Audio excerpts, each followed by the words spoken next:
So ito naman tayo mga ka-idol. Oh. So ganito na pala ngayon kalaki ang mga tinatanim ko nung talong. Sa area na to. Kahit pa paano nagawa ko na solusyonan ang mga problema ko sa talong noon mga ka-idol. At ito, gusto ko lang i-share sa inyo ang mga pamamaraan. Alam ko kasi mga ka-idol na sa lahat ng mga ka-farmers natin, baguhan ka man o malaki o matagal na mga ka-idol, may mga pamamaraan talaga tayo. Pero para sa akin, lahat ng ganitong diskarte mga ka-idol, nakita ko lang to sa mga ka-farmers natin na matagal na, yung mga expert. So dinagdagan ko lang yan sa sarili kong diskarte. So habang tumatagal, natutunan ko ang mga kamalian ko, natutunan ko yung mga magandang pamamaraan. So sa ngayon gusto ko lang ibabahagi din sa inyo ang mga kamalian ko at saka yung mga para sa akin tama ngayon. So I hope sa mga magaling dyan, matagal na sa gardening, sana maintindihan nyo ako. At sana ang video na to nakakatulong to sa mga taong walang trabaho. Sana magtrabaho rin tayo. At ito mga ka-idol, ikwento natin with the share lang to sa inyo ha.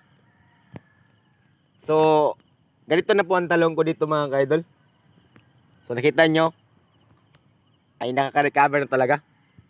So ano ba ang i-share ko sa inyo? So actually ito for example ito idol, ito ang talong natin, yung distance talaga. So yan po ang para sa akin, ito ang kamalian ko dati noon mga farmers, yung distance natin. Kung sundin natin ang nasa lagayan ng seedling na binili natin, lahat siguro ang distance na idol, yung nila mga 60 cm or 50. Tapos yung lapad nila mga ka-idol, mga 1 meter lang.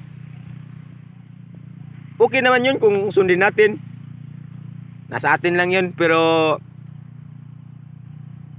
para sa akin, kailangan yung yung railings, yung tali o lubid na pwedeng kapitan sa talong.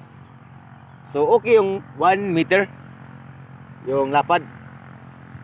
Pero base sa mga nakita ko, sa mga naobserbahan ko sa pagtatanim habang tumatagal,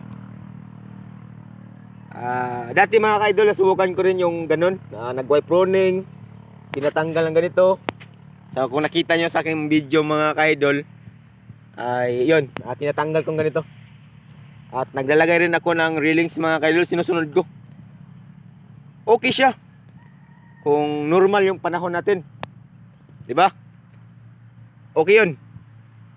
Kasi siyempre yung bunga, kung na-starting pa talaga ang mga tinatanim nating talong idol, malaki talaga pag umpisa. Pero pag tumatagal na, kahit anong lagay natin dito, mag-iba talaga yung shape niyan, yung size niya. So nandun na yun. At ito, sa ngayon mga ka-idol, ay pinapakita ko sa inyo na hindi na ako nag-wipe pruning. So bakit ba? Ito ang i-share ko naman sa inyo. Hindi ko naman sinasabing mali yun na 1 meter or mag pruning tayo. Pero para sa akin, hazard yun. Malaking gasto. At saka yung trabaho natin, iba talaga. So dito, hindi na ako nagtatanggal mga ka-idol. Ang distance naman, medyo malaki-laki na to. So isipin natin, pag lumaki to at matumba, na ito halimbawa idol, matumba to. Dahil po hindi natin masahan yung bagyo. Matumba to dito mga idol, hanggang dito lang to. Tapos sa kabila naman, for example, next bagyo, matumba dito idol, may daanan tayo. Kailangan talaga dito yung daanan talaga. Yun ang pinaka magandang gawin din. So ganito kalaki yung distance ko sa yung lapad sa mga tinatanim ko ngayon dito idol. So ito ang maging i-share ko sa inyo na for example ito. Ito. Hindi na ako takot idol na matumba to. Dati kasi idol, nung nag-umpisa ko doon sa dulo,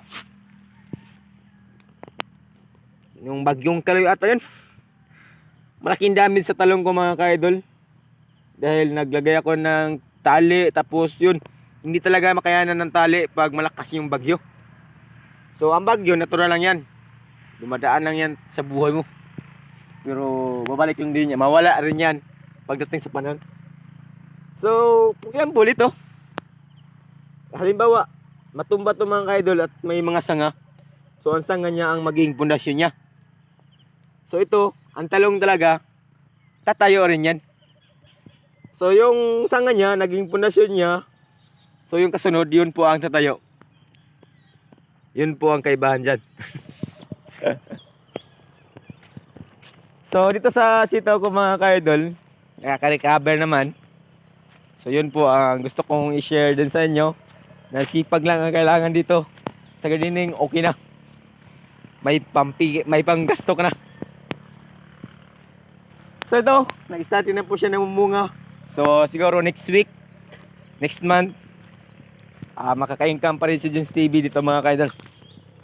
Huwag natin pahabaan video natin, baka sabihin nyo, ganun na lang. So, maraming salamat mga kaidol sa mga nakanood dito kung natapos yung video nito. Dahil po may matutunan ka talaga kung paano. Sa mga sumabaybay palagi sa video natin, balang araw kung gusto nyo ang ganitong trabaho, mapawaw ka na lang.